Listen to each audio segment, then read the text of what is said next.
RTV app వార్తల్ని క్షణాల్లో చదివే అవకాశం ఉంటుంది. ఒక న్యూస్ పేపర్, ఒక టెలివిజన్ ఛానల్ మీ చేతుల్లో ఎప్పుడూ ఉంటాయి. కాంగ్రెస్ పాలన 5 సంవత్సరం పూర్తయింది.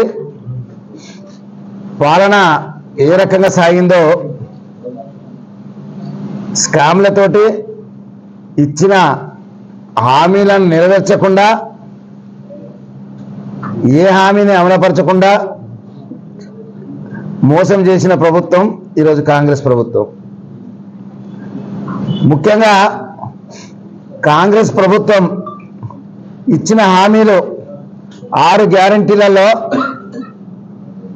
మహిళలకు 2500 ఇస్తా అన్నారు. దాన్ని పక్కన పెట్టడం జరిగింది. అవుట్ సోర్సింగ్ ఉత్తమ్ కుమార్ రెడ్డి గారు చాలా చక్కగా ఎన్నికలలో ఏమన్నారంటే, ఆయన కాంట్రాక్ట్ ఉద్యోగులందరికీ కూడా సమాన వేతనం, సమాన పని. ఒకవేళ కోర్టు ఆర్డర్ అనుకూలంగా లేకపోయినా కానీ మేము మాత్రం ఉద్యోగ భద్రత, సమాన పే, సమాన పని కింద ఇస్తా అని స్వయంగా ఉత్తమ్ కుమార్ రెడ్డి గారు ఎన్నికల్లో చెప్పిండ్రు. అందరికి కూడా కోర్టు జడ్జిమెంట్ మేరకు సమాన పని, సమాన వేతనం ఇవ్వబోతున్నాము. Same work same pay. రాబోయే ప్రభుత్వం అధికారంలో వచ్చిన 1 రోజుల్లో కూడా రాష్ట్ర వ్యాప్తంగా కాంట్రాక్టు, అవుట్ సోర్సింగ్, ఎన్ఆర్ఇజి అందరికీ equal pay for equal work అనే సిద్ధాంతం మీద సమాన పని, సమాన వేతనం ఇంప్లిమెంట్ చేయబోతున్నామని చెప్పి మనం చేస్తాం. సో ఈ రకంగా ఉత్తమ్ కుమార్ రెడ్డి గారు స్వయంగా వారి నోటి ద్వారానే చెప్పడం జరిగింది, సమాన వేతనం, సమాన పని. ఇప్పుడు నేను అడుగుతున్న ఈరోజు ఉత్తమ్ కుమార్ రెడ్డిని, ఇచ్చిన మాట తప్పింది నువ్వు కాదా అని. ఏం మాట ఇచ్చారు మీరు? దాదాపు 150,000 మంది కాంట్రాక్ట్ ఉద్యోగస్తులు పనిచేస్తుండ్రు, అవుట్ సోర్సింగ్ వాళ్ళు కలుపుకొని 40 డిపార్ట్మెంట్లలో పనిచేస్తుండ్రు వాళ్ళు. మరి వాళ్లకు నువ్వు మోసం చేసి వాళ్ళ ఓట్లు తీసుకొని ఈరోజు చేసిన పనేందో మీ అందరి ద్వారా తెలియపరచాలనుకున్నాం. తెలంగాణ ముఖ్యమంత్రి గారు ఏం మాట్లాడిండ్రో అది కూడా ఒకసారి వినండి మీరు. సర్వశిక్ష వాళ్ళందరూ కూడా ఇందిరా పార్క్ దగ్గర మీతో పాటు దీక్షలో కూర్చుకున్నారు. ఆ రోజు నేను రాలేకపోయినా మా రాష్ట్ర యూత్ అధ్యక్షుడు శివసేనను వాళ్ళందరినీ మీకు అండగా పంపించడం జరిగింది. ఈ సంపాదన పట్ల మీరు లేవనెత్తుతున్న అంశాల పట్ల నాకు సంపూర్ణమైన అవగాహన ఉన్నది. ఇవి పరిష్కరించలేనంత జటిలమైన సమస్యలు కూడా రావు. ఇవాళ ప్రభుత్వం అనుకుంటే ఒక గంటల మీ సమస్యలు పరిష్కారం అవుతాయి. మిమ్మల్ని కూర్చోబెట్టి మాట్లాడితే పరిష్కరించగలిగిన సమస్యలు అనుకుంటే అక్కడనే మిమ్మల్ని కూర్చోబెట్టి మీరు ఛాయ్ తాగే లోపల జీవో ఇచ్చి మిమ్మల్ని పంపించవచ్చు. చేసే ఉద్యోగులు కానీ వీళ్ళందరికీ ఉద్యోగ భద్రత ఉంటుంది, మీ సమస్యలకు పరిష్కారం దొరుకుతుంది. కూడగొట్టిన మొదటి నెలల్నే మిమ్మల్ని సచివాలయానికి పిలిచి సగౌరవంగా మీ సంఘాలతో కూర్చొని మీ సమస్యలన్నింటినీ పరిష్కరించే బాధ్యత కాంగ్రెస్ పార్టీ తీసుకుంటుంది. 4 రోజుల లోపల పిలిచి చాదా ఇస్తా అన్నాడు. 4 రోజులు పిలిచి కూర్చోబెట్టుకొని సగర్వంగా మర్యాదపూర్వకంగా సెక్రటరీకి పిలిచి అప్పటిదప్పుడే జీవో ఇస్తా అన్నాడు. మరి ఏమైంది? సంవత్సరమే గోవింద నైదిగా పాపం వాళ్ళు నమ్మిత్తివి, ఓట్లు వేసిండ్రు.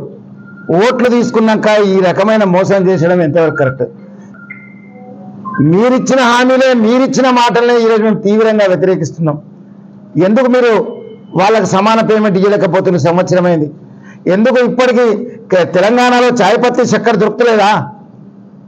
రేవంత్ రెడ్డి గారికి చాయ్ పత్తి చక్కెర దొరుకుతలేదా? పిలిచి చాయ్ తాగిస్తా అన్నాడు కదా, సెక్రటరీతో కూకోబెట్టుకొని చాయ్ తాగితే లోపలనే సగర్వంగా మీకు జీవో ఇచ్చి పంపుతా అన్నాడు కదా.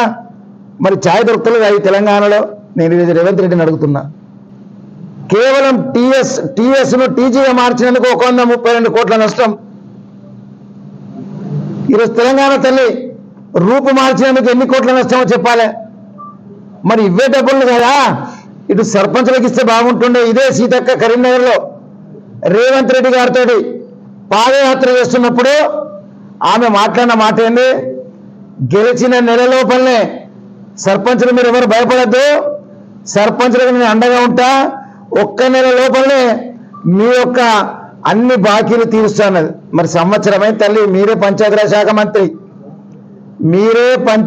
శాఖ మంత్రి, సంవత్సరమైంది. సర్పంచులు రోడ్డు మీదకి వచ్చి ధర్నా చేశారు, మరి ఎందుకు ఇచ్చినావు మాట అని అడుగుతున్నాను నేను. నక్సలైట్లు కూడా, మాజీ నక్సలైట్లు కూడా మాట తప్పుతారా? ఈ రకంగా మాట తప్పడం మాత్రం అది మీకే చెల్లుతుంది. కాంగ్రెస్ పార్టీ ఇచ్చిన మాటలన్నీ కూడా అన్ని బూటకమే. ఎక్కడ కూడా వాళ్ళు చెప్పింది చేసింది లేదు. ఇలా చాలా సందర్భాలు మేము చెప్తూనే ఉన్నాం. ఏమేమి మాటలు ఇచ్చినామో అవన్నీ మేము అన్ని జాగ్రత్తగా పెట్టుకున్నాం. సంవత్సరం అయింది కాదా అని ఈరోజు రిలీజ్ చేసిన క్యాసెట్ను, మీరు మాట్లాడిన మాటలు సంవత్సరం అయింది కాదా అని బయట పెట్టాం మేము. ఇక రోజు కార్యక్రమం తీసుకుంటే మీ పైన ఇటు నిరుద్యోగులకు మోసం చెప్తే, ఉద్యోగులకు 5 డిఏలు 3 డిఏలు ఇస్తాను, 5 వచ్చేదాకా 1 ఇస్తే, ఇటు అవుట్ సోర్సింగ్ వాళ్ళకి అన్యాయం చెప్తే, కాంట్రాక్ట్ వాళ్ళకి అన్యాయం చెప్తే, ఇక ఎవరితో ఉన్నారు? ఇటు మహిళలకు మోసం చెప్తే, రైతులకు 15,000 వరకే భయపడికి. మరి ఈ రకంగా అబద్ధాలు చెప్తున్నావు కాబట్టి ఈరోజు మేము నిన్ను డిమాండ్ చేస్తున్నాం. ఇటు రేవంత్ రెడ్డి గారికి, ఉత్తమ్ కుమార్ రెడ్డికి ఒకటే ఏం చెప్పారా, మీరు ఇచ్చిన మాటను దయచేసి మీ దగ్గర దాకా ఆ క్యాసెట్ పోవాలనే ఉద్దేశంతో ఈరోజు పెట్టినాం. ఆదుకోండి వాళ్ళను కూడా, ఉద్యోగ భద్రత కల్పించండి. ఉద్యోగ భద్రతతో పాటు వాళ్లకు మినిమం వేజెస్ కింద, అంటే ఎంత పని చేసిరో అంత రేట్ ఇస్తా అని మీరే చెప్పిండ్రు. వాళ్ళు కూడా 8, 9, 10 గంటలు పనిచేస్తుండ్రు, వాళ్ళకు కూడా సమాన వేతనం ఇవ్వాలని ఈరోజు మేము డిమాండ్ చేస్తున్నాం. మరిన్ని వీడియోస్ కోసం ఛానల్ ని సబ్స్క్రైబ్ చేయండి, లేటెస్ట్ అప్డేట్స్ కోసం వాట్సాప్ ఛానల్ ని ఫాలో చేయండి, అండ్ లింక్ డిస్క్రిప్షన్ లో ఉంది.